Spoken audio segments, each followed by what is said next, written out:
drivers are too smart to own vehicles. Jeffrey Jablansky is the very model of a savvy electric vehicle early adopter. He opted for a Chevrolet Bolt early last year, choosing a vehicle far ahead of all others by his preferred metric, electric range per dollar. But he never considered buying the car. Instead, he pays $220 per month to lease the vehicle. "I just think in 3 years I'm going to be delighted at what else is available," said Jablansky, who writes about cars as a freelance journalist. "And we're going to laugh one day that we used to plug cars in for 8 hours at a time. It's not just that almost nobody is driving electric vehicles right now. Only 1% of the global market has gone electric, and the number is even smaller in the US. At this point, years after the first Chevrolet Volt and Nissan Leaf zipped off assembly lines, the market for plug-in vehicles in America is dominated by leases. U.S. drivers now lease almost 80% of battery electric vehicles and 55% of plug-in hybrids, according to Bloomberg New Energy Finance. The lease rate for the country's entire fleet hovers around 30%.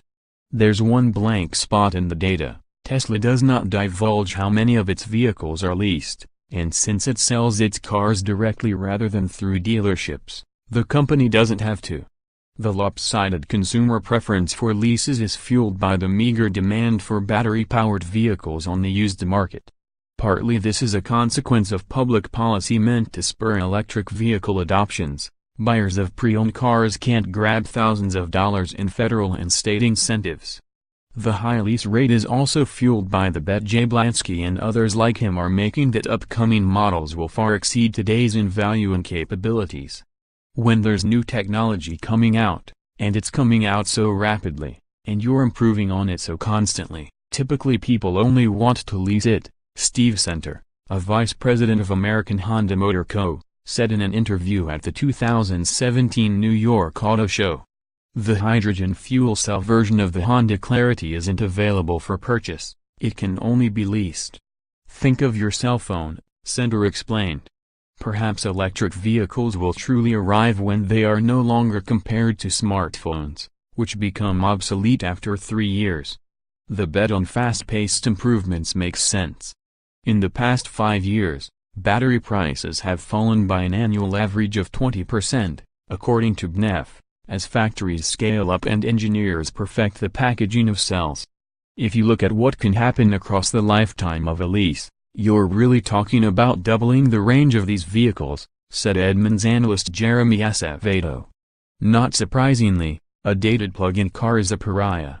Electric compact cars that were sold in 2014 are now worth only 23% of their original sticker price, compared with 41% for comparable combustion vehicles, according to Black Book, an auto analytics firm. A stale Nissan Leaf holds its value about as well as a Florida timeshare. Part of the problem is that nobody, including auto engineers, really knows how well the first wave of these plug-in cars will age. The buyer of a used EV today is as much an early adopter as the buyer of a new EV was in 2011, said Nicholas Albanese, an analyst with BNEF. Even that, however, doesn't explain the depth of the discounting for used electric cars. Tim Fleming, an analyst with Kelley Blue Book, sees hints that buyers who are interested in an electric car also put value on driving the newest thing. "Let's put it this way," he said, "you don't buy an EV to save money. Although you can do just that with a used model, particularly right now. Consider this 2015 Nissan Leaf, with 5,500 miles on it. At $11,995, it sold for less than 1/3 of its original price and its battery is under warranty until 2023.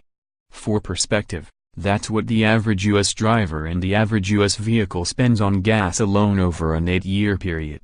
The internet is awash in such offers. There are strong arguments to be made for a second-hand electric car. For one, a used plug-in should be far more reliable than a gas-fueled car because plug-ins have fewer moving parts and aren't powered by small explosions. Consumer prices for electricity are far more stable than for gasoline, and even older models can have their efficiency enhanced through remote software updates. Car companies aren't overly worried about cultivating a secondary market for electric cars, particularly when the market for new models remains so lackluster. Sales of new models are all that matter when it comes to hitting fleet-wide efficiency mandates. That's one of the reasons most automakers are less than forthcoming about the cost of replacing a battery. This is a secondary problem for them, Acevedo said. All their eggs have kind of fallen in the new vehicle side of the equation. If there is a tipping point in which the electric car market stops behaving like the market for flat-screen televisions, it likely won't be for 2 more years. The first Chevy Bolts will come off lease in 2020, roughly 12,000 of them, and analysts expect those cars still to be capable of going about 200 miles on a charge. The market will also start being seeded by a rash of new models. The Tesla Model 3 will be on the road in larger numbers by then, as will the Volkswagen e-Golf and Hyundai Ioniq. Jablansky has come to love his leased Bolt over the past few months, apart from a few gripes about the thin, squeaky seats. When his lease is up, he might even consider buying it outright. But only if General Motors hasn't made something far better by then. For all the latest technology news, download Indian Express app.